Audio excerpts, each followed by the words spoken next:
And the Warriors cycle continues, man. We all get hyped up. We all think it's finally gonna be better, and then they have just one of those games where it's like, what the fuck was that, man? Like, the effort was horrible. They got completely out hustled by the Pacers at home, and it just looks ugly, man. The roster, at the end of the day, we can keep it honest. Like, it really does not fit overall, man. And it certainly doesn't help with the way Steve Kerr has tinkered with throughout the season.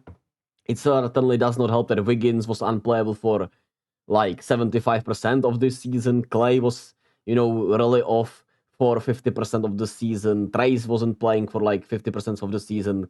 Draymond has had a back injury and was suspended. Steph obviously had an injury lately, and Chris Paul obviously was injured. So mixture of injuries, decline from some players. GP2 has not been the same. Wiggins has not been the same. Clay wasn't as great, but I really love what Clay's been doing lately. So I think he still has it, obviously, somewhere in there. And Looney, obviously, being unplayable completely, has just made this roster a little rough, man, right? It feels like almost every night the other team just is more young, more athletic, has even more shooters, even though we have Clay and Steph, right? Has more playmakers really than we do almost on every night, it feels like, right? Only when we're playing against like the Pistons maybe or the Wizards, right? It's not like that, but they're still probably way more athletic than us overall. So that does not help. Draymond obviously having to play center with a bad back does not help. He's certainly, once again brought the energy early, but as the game went on, you could see that the back started to bother him probably more than it did the last game. And no matter how much he wanted it, he just couldn't do it today. And that's obviously rough. Steph, 9 of 24, was also forcing some shots. Didn't like the way he played, but I also feel like him and Clay just couldn't get that many that many good shots with the way others were playing. Kuminga, the ball was sticking with him. Podzminutes, the ball was sticking with him. And Andrew Wiggins, I really don't know what he was doing after the start, but we'll talk about him a little later. And the ball was just not moving smoothly or well. And the Pacers actually looked like a really good defensive team against us, right? Packing the paint, and we essentially couldn't create anything against them in that third quarter, which is crazy because the Pacers be getting their, something blown off every night defensively, but we couldn't do anything. So, a really frustrating night, really bad night, and it sucks, man. It just sucks. But Trace continues to at least show more signs. 9, 10, and 2 with 2 blocks. I really feel like he should start instead of Wiggins or Podziemski, man. And I would like to see Clay actually start also again, but I guess it also would really be, mentally for him too much, after accepting the bench role, embracing it, playing really well within it, to come back into the starting lineup permanently again. I guess. I don't know, man. But it's just been rough, man. We did win the title, but it really feels like lightning in the bottle type of title, rather than anything that is actually sustainable again. Even though I still feel like that Jordan Poole punch was the thing that really set us back, man.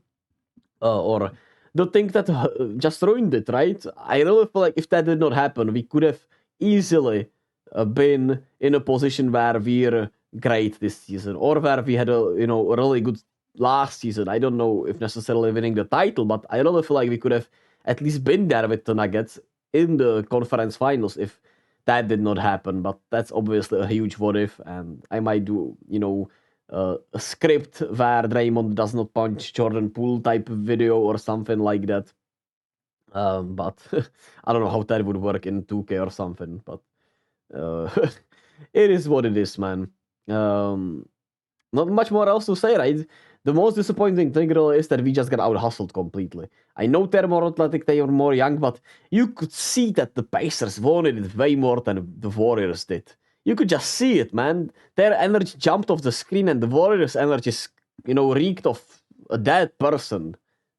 That's a bad analogy, but you know what I'm saying, hopefully. But when we look at the game, they once again got first shot for Wiggins, which I like. Try to get Wiggins and Kuminga involved early. Unfortunately, Wiggins, I don't know, man. Wiggins just was kind of weird.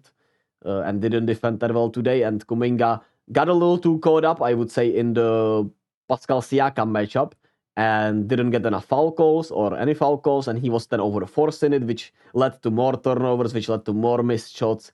And he also missed a lot of shots, right? He could obviously make in some time.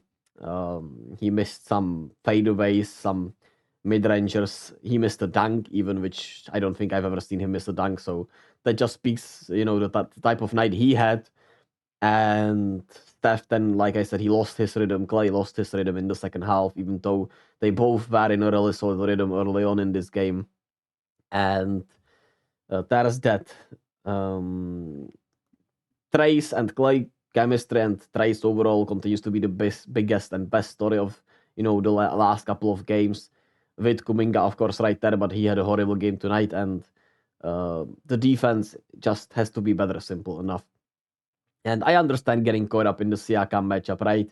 The speculations were there throughout his career that he could get traded for him. Then obviously, all of a sudden becoming the number 2 option essentially for this team. And you're playing against a number 2 option in Siakam in Indiana, right? So you get why he got caught up. And I would much rather, have Kuminga be over caught up in things than be disengaged.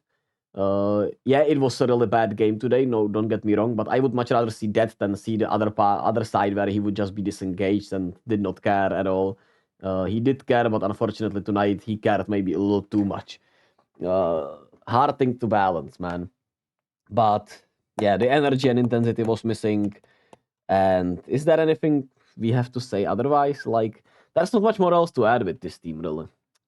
It's just the same old bullshit, man. But yeah, we're gonna have to fend off Houston for that playoff spot because Houston is right there. And when we look at strength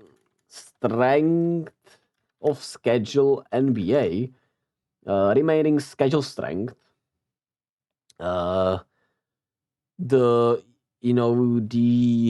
Houston Rockets? Houston is at 12, while the Warriors are at 19.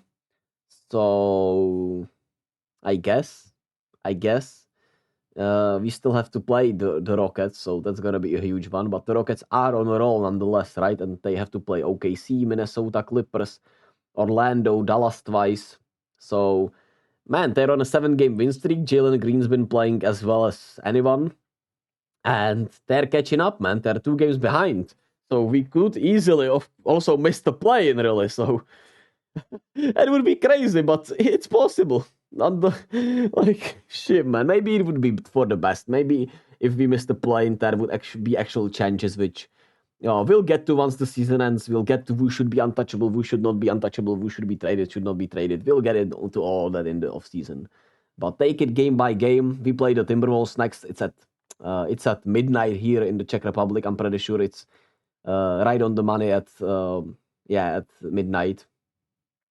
Which I'm not sure if I'll be able to stay up for that long because I've just kept my schedule up with sleep and I've been sleeping really well lately. So I don't know about that one. And the Thunder and the Bucks play at the same time. That's crazy. That's a really good NBA slate on Sunday. But we gotta play the Timberwolves. They are without Towns, and I'm not sure if Rudy Gobert will be playing because he's missed some games, but I'm pretty sure he did play tonight. So that seems unlikely. And they're big. They're athletic. Once again, a lot, right? And they have Anthony Edwards.